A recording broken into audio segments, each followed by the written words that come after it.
Fala galera, eu sou o Pedro. Eu sou a Esther. E eu sou a Maria. Esse é o primeiro episódio do podcast Papo 28 e nesse episódio vamos ter a presença ilustre do professor Tony Luiz, professor de arte e criador do Retratos. Bem-vindo, professor. Eu que agradeço imensamente, é uma honra, enorme estar aqui no podcast do 28 e vamos lá, vamos conversar. É uma honra para nós ter você aqui. Professor, como surgiu a ideia do projeto Retratos? Quais foram as motivações iniciais? Bom, o projeto Retratos ele nasce em 2019, quando eu trabalhava no CEF 35 de Ceilândia, ele fica ali na 1/3, 1/3, para quem conhece Ceilândia, infelizmente é o polo da droga e do tráfico, a escola onde o projeto nasce, ela está exatamente ali no meio dessas duas quadras que tem uma realidade social tão complicada. Então, o projeto ele nasce de uma inquietação, de ver, sobretudo, as questões de autoestima muito destruída dos alunos. Eu já começava a perceber isso lá na escola, quando veio um convite de uma professora amiga, a professora Késia, que tinha já um trabalho lá na escola um trabalho na Semana da Consciência Negra, onde ela fazia uma semana, chamada de Black Week, onde haviam palestras, haviam oficinas, para as moças, oficinas de maquiagem, também havia desfile, ela conseguia na comunidade, lá com os comerciantes em volta da escola também peças de roupa para os meninos desfilarem. Era um programa muito legal que ela fazia com os meninos. Naquele ano, ela me convida para fazer um painel de fotos, de fotos 10x15, fotos pequenas. E aí foi onde eu chamo a minha filha, que é fotógrafa, para conhecer a escola, conhecer os meninos e fazer algumas fotografias, A Amanda, ela estava numa situação difícil na época, Estava numa depressão muito grande, muito profunda, ela não queria sair de dentro do quarto escuro. E aí, depois de muita insistência, de muita conversa, e a paixão dela pela fotografia, ela acabou aceitando ir até a escola. Quando ela chega na escola e se depara com aquelas realidades, com aquelas histórias, tão profundas, e ela começa a fotografar e começa a se relacionar, começa a ter a vivência com os meninos, ela se apaixona por aquela realidade, ela se apaixona por aquelas pessoas. E aquele momento, um momento que ela é resgatada a partir da arte, a partir da fotografia. Uma coisa que as pessoas sempre nos perguntam e acham, que o projeto são as fotografias. E as pessoas se surpreendem quando a gente responde: nunca foram as fotografias. O projeto são as vivências. O projeto são as relações que nós criamos uns com os outros. Isso é o Retratos. E isso é que talvez tenha sido o grande incentivador de nós fazermos o que a gente faz. São as relações. As fotos são apenas os registros dessas relações. Então foi assim mais ou menos que começou o Retratos. Professor, e qual é o papel da arte na promoção da consciência social e combate ao racismo? Olha, sem dúvida nenhuma, a arte ela salva vidas. Eu acho que o grande papel da arte nesse sentido é salvar vidas. Quando eu digo a vocês que o projeto ele nasce de relações e de vivências, eu acho que exatamente esse papel que a arte tem feito com este projeto. Além de conscientizar as questões raciais, de que nós precisamos de fato respeitar as pessoas, independente de sua cor, do estigma de sua cor, independente de sua escolha, de sua opção sexual, independente de sua religião, independente do que quer que seja, o projeto ele traz essa reflexão, de vivência, de vivenciar uns com os outros. E a partir do momento em que eu vivencio um com o outro, eu passo a sentir a dor do outro. Eu passo a sentir o que ele também sente. Eu passo a me indignar da forma como ele se indigna. Eu sei que, como um homem branco, eu jamais sentirei o que é o racismo na pele. Eu tenho consciência disso. Mas se eu tenho um lugar de privilégio como homem branco, então eu vou usar este privilégio como homem branco para dar voz a quem não tem. Professor, e quais foram as principais influências e inspirações para a criação do projeto? Olha, as pessoas perguntam muito isso. As inspirações são as vivências. Elas partem a partir exatamente disso. Quando nós convivemos, assim, a Amanda, ela tem um processo criativo muito interessante. Eu queria muito que ela estivesse aqui para falar sobre isso, né? Mas porque assim, as pessoas, elas precisam entender que uma pessoa não chega aqui, vamos fazer uma foto.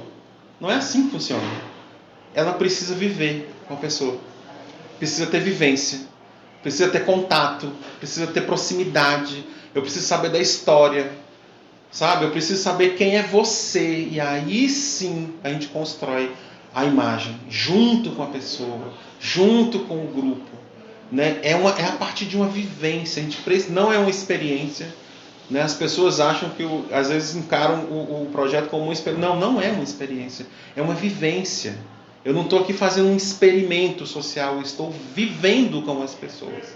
E a partir dessa vivência, de estar junto, né? De olhar olho no olho, de ver as trajetórias sendo mudando de direção, como a gente vê. Isso não tem dinheiro que pague.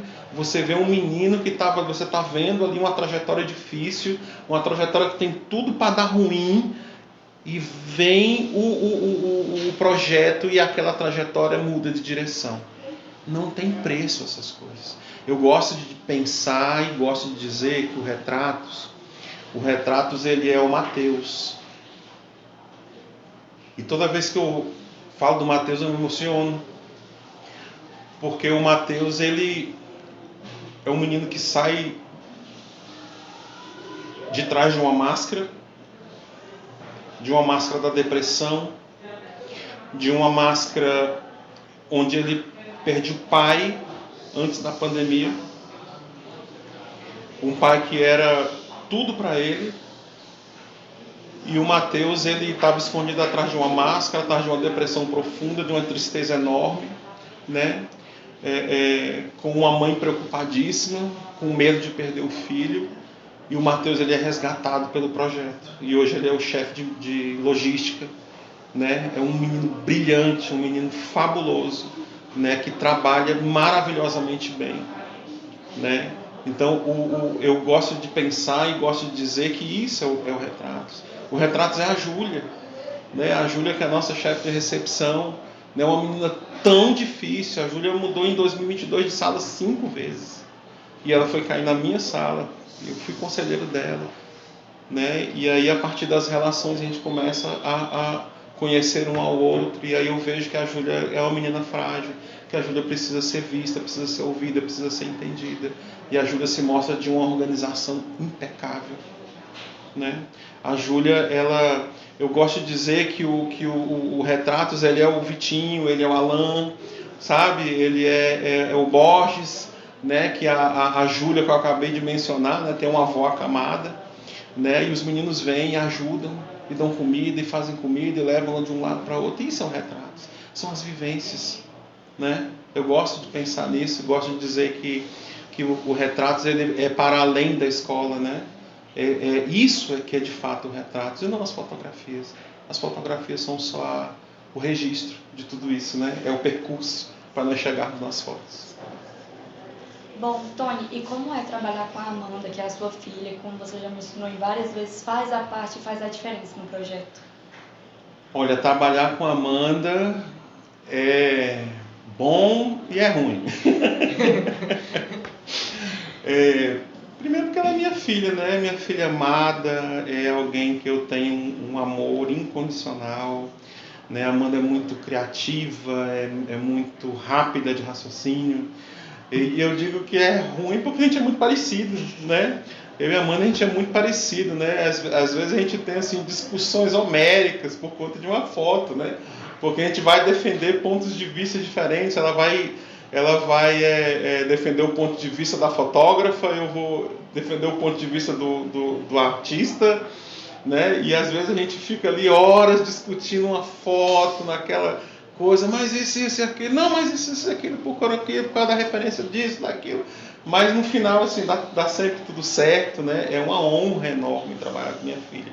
É uma alegria muito grande, porque ver um projeto onde minha filha é resgatada, né, de uma depressão tão profunda, onde muitas vezes eu tive muito medo de perder minha filha, isso é uma alegria muito grande, né? Estar aqui com a minha filha, né, envolta os outros monte de filhos que eu arrumei, né, e eu não tenho vergonha nenhuma de dizer isso, né? É um lugar que eu amo estar.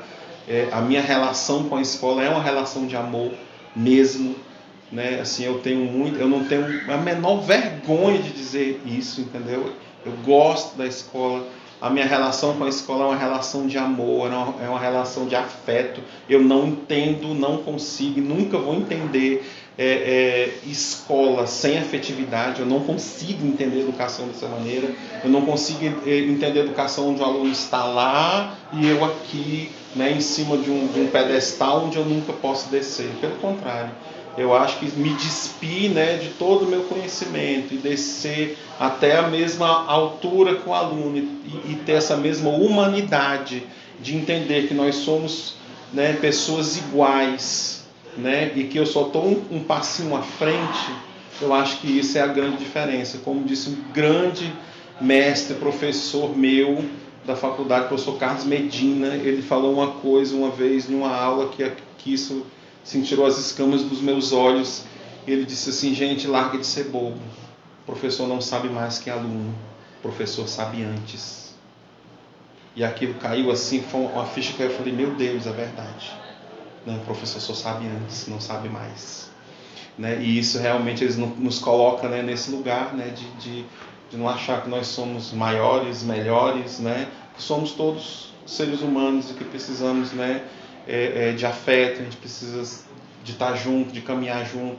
Eu acho que isso é uma educação, né, mais humana, né, desse ponto de vista. E esse projeto ele não funciona se não for assim, se não houvesse essa relação. E eu queria saber como que vocês utilizam, como você mesmo mencionou, como vocês utilizam a arte e a fotografia e muitas mais outras línguas para transmitir a mensagem do projeto. Como vocês utilizam essas vivências para transmitir? Olha, as vivências, né, elas se transformam em fotografias, né? É a partir justamente como a gente vivencia tudo e você traz isso na fotografia. Agora, que fotografia? Não é qualquer fotografia, mas essa fotografia com o caráter denunciatório, a fotografia que denuncia, né? Nós costumamos dizer que nós gritamos com as imagens, e é justamente essa a nossa maior visão, vamos dizer assim, né? Gritar com as imagens, né?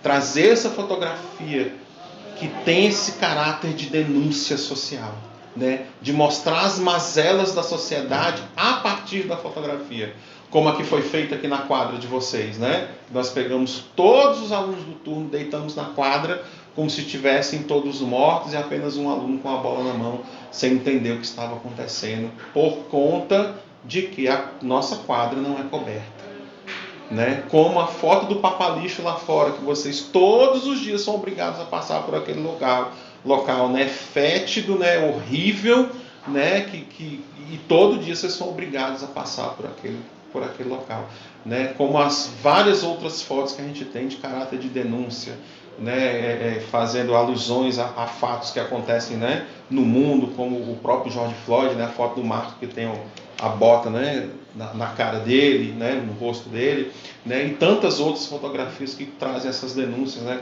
Questão da droga, questão do racismo, questão da violência, né? E também, né, claro, também tem a questão da beleza negra, né, que muitas vezes é relegada pelas pessoas, né? Então a gente também traz essa questão da beleza, do empoderamento da mulher negra, do homem negro também, né? As questões do cabelo, né? Tudo isso. Então as inspirações elas vêm de fato das vivências, e essas vivências se transformam em fotografias. Tony, e quais foram assim, os maiores desafios encontrados durante a criação do projeto? Olha, se eu pudesse resumir, Esther, eu diria que é a questão financeira, né? Questão financeira, né? Nós temos muita dificuldade, porque tudo que a gente vai fazer, de fato, precisa de dinheiro para fazer, precisa de verba, precisa de dinheiro, né? E a gente sabe que a escola pública ela não recebe, né? Ela mal dá conta, né, das demandas que já são gigantescas, né? Mal dá conta das demandas normais do dia a dia, né? E fazer um projeto dessa envergadura, né? Como, por exemplo, de 2022, né, que teve uma exposição na escola, né, uma exposição aberta à comunidade escolar, onde a gente recebeu aqui quase 600 pessoas, entendeu? É um projeto caro. Então, assim, hoje, né, a nossa maior dificuldade são as questões financeiras, porque, assim, do ponto de vista da logística, né, de fazer as fotografias, né, isso aí a gente já domina muito bem. Né? Estamos muito bem, temos uma equipe enorme, né, que trabalha muito bem, brilhantemente, né, com muita competência no que faz, e a gente esbarra de fato são nas questões financeiras, né? Não só para fazer o projeto girar, porque tem as questões de produção, né, uma roupa que você quer comprar, um acessório para poder fazer uma fotografia, né, como a fotografia da Ana Lúcia, né, que traz a representação da escrava Anastácia, né, que teve que fazer uma máscara de Flandres, teve que fazer um grilhão de ferro, né, que é um grilhão de verdade aquilo lá, que foi para a serralheria, teve que fazer calandra. Então tudo isso é dinheiro, né, tempo, não é aqui, né, lá em Taguatinga tem que ir, levar, trazer, pintar. Então todas essas demandas envolvem as questões financeiras, né? Então hoje o nosso calcanhar de Aquiles, né, a coisa que realmente nos deixa assim, que é complicado para nós, é a questão de fato, a questão financeira mesmo, né? Hoje, infelizmente, é isso. Se a gente tivesse mais recursos, né, sobretudo inclusive para equipamentos, que nossos equipamentos hoje é o meu computador que está ali, vai e não vai, né? E a máquina da Amanda e umas luzinhas, é isso. Mas e aí, Tony, como tem sido a reação do público com o projeto? E houve algum momento marcante de feedback? Houve sim. Vou te dar um exemplo lá da última exposição, que foi no Shopping Venâncio, né? E assim, a gente nota, né, no dia a dia lá da exposição, eu ia sempre aos sábados, mas minha filha estava lá praticamente todo dia, alguns alunos, né? Então a gente notou assim, muito incômodo das pessoas com as fotografias, né? As pessoas se sentem incomodadas, se sentem provocadas com as fotografias. E, na verdade, as fotografias são para isso mesmo. São para provocar, são para incomodar, né? É como diz a Amanda. A Amanda ela diz o seguinte, assim, eu não estou aqui para fazer foto bonita para ninguém ver. Eu estou aqui para fazer foto para incomodar. Eu estou aqui para trazer problemas sociais reais, sérios, que precisam, de fato, ser vistos, né? Serem discutidos, né, e serem resolvidos de preferência, né? Então assim, houve muito incômodo, né? Teve assim, a gente escutou assim umas coisas fantásticas, né? Por exemplo, a foto do lixo, né? Do papalixo, né? Teve uma cidadã lá, né? Que eu não vou dizer quem é, mas ela falou assim, gente, mas é só ligar para a administração. Eu falei, só ligar para a administração? Assim, eu não sei em que planeta uma pessoa dessa vive. Né? Eu também teve um interessante que foi da foto do Marcos, né, que tem o pisando, né, com a bota no rosto dele, e teve um outro cidadão lá que chegou na foto e disse, olha, eu não concordo com isso aqui. E aí o Davi, que estava lá no dia, falou, não concorda por quê? Falou assim, não, porque eu sou PM e eu tenho os meus amigos também são PMs e 80% dos PMs não tem esse procedimento. Então eu não concordo com essa foto. E o Davi olhou para ele e falou assim, e os outros 20? Se 80 não tem, tá massa, tá ótimo. Mas e os outros 20 que tem? O problema não é os 80, é os 20 que ainda estão no mesmo. Entendeu? Então assim, as fotos elas provocavam esse tipo ou teve foto que a foto da Ana Lúcia, que tem o grilhão no pescoço, a máscara de Flandres, né? E teve uma senhorinha, né, que eu até vi que não foi por mal, foi talvez por desconhecimento, de fato, onde ela falou, mas isso aqui aconteceu mesmo? Isso aconteceu mesmo? Eu falei, sim, aconteceu. e fui explicar historicamente para ela como aquilo acontecia, né, com os escravizados, né, porque lá é uma representação, né, da escrava Anastácia e de todo o horror que ela viveu, né. Então, assim, houve muito incômodo, né, incômodo de fato com as fotografias, né, as fotografias incomodavam muito, como as cadeiras, né, além das fotografias, a escultura de cadeiras no meio, né, que teve um cidadão que chegou lá e falou assim: isso aqui não é arte. Foi uma pena que eu não estava lá no dia, né? Ele falou com o Mateus, eu falei: isso aqui não é arte. Eu teria respondido para ele o seguinte: falei assim, bom, se não era, acabou de virar, né? Porque uma das premissas da arte é justamente o olhar do observador. Eu preciso do olhar do observador para que aquilo se concretize enquanto arte, a partir do que aquilo causa em você. Então, ainda que você não concorde, meu querido, se ela não era, ela acabou de virar, porque ela te incomodou. Então, foi isso. Qual é a importância da educação e da conscientização na luta contra o racismo? Olha, eu entendo assim que nós como escola, né, a gente precisa bater nessa tecla, né? Então, se no meu caso, né, eu uso a arte como veículo para isso, né, é de uma importância enorme. Nas minhas aulas, eu sempre digo aos meus alunos que quem ensina ódio, quem ensina preconceito, quem ensina racismo, não se cansa. Porque se ele se cansasse, isso já tinha acabado, né? Essa praga, né, esse câncer da sociedade chamado racismo, ele já devia ter acabado, né? E essa conversa, né? Essa conversa, ela precisa ser uma conversa enquanto sociedade. E precisa ser um construto social, né? Um pensamento social.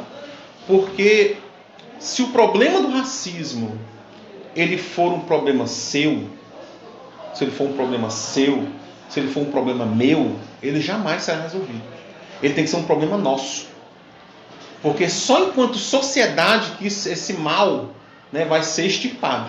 Enquanto ele não for um pensamento social sólido, né, um construto em sociedade, um entendimento em sociedade, ele jamais vai ser extirpado. Então, eu enquanto educador, né, enquanto professor de arte, de escola pública, da periferia, não me vejo em condições de me cansar ou de me dizer cansado de combater isso, né? Eu não me cansarei de falar jamais. Eu até entendo realmente que uma pessoa preta esteja cansada, porque realmente é cansativo.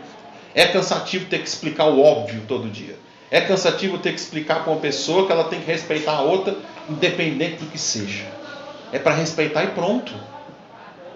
Agora, né, uma pessoa preta ter que dizer isso por anos, décadas, século que já se foi, ter que estar dizendo a mesma coisa, realmente eu acho que é muito cansativo.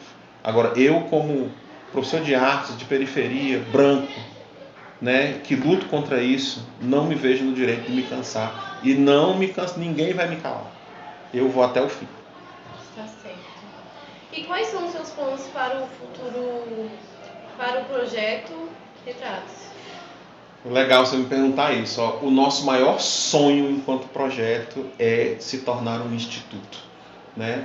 Ter o sonho de ver, né, o Instituto Retratos funcionando, né? Com um prédio próprio, né? Podendo dar curso para os meninos, né? Curso de audiovisual, né? Podendo fazer parceria com escolas para ter professores para darem aulas de reforço, né?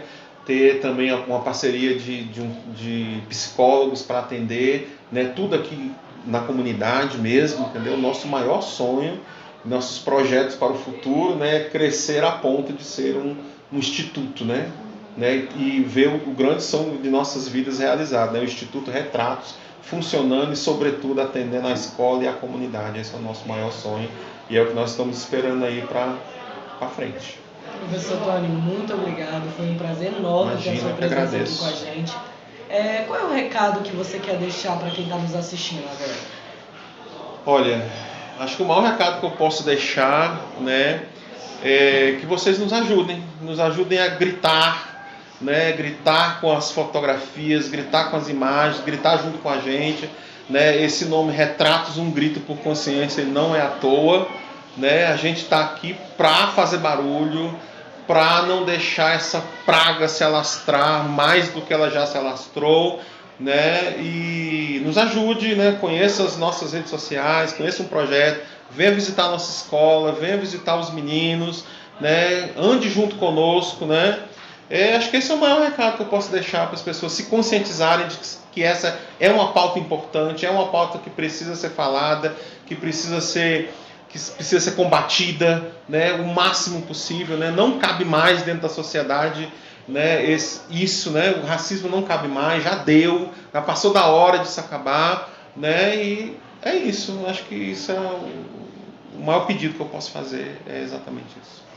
Galera, e não se esqueçam de passar lá nas nossas redes sociais, porque lá tem Reels todos os dias. Acompanhem a gente, não deixem e não percam nada. Muito obrigado a vocês que estavam nos assistindo. Sigam a gente nas redes sociais, que lá tem Reels novo todo dia. E daqui a 15 dias tem episódio novo do podcast.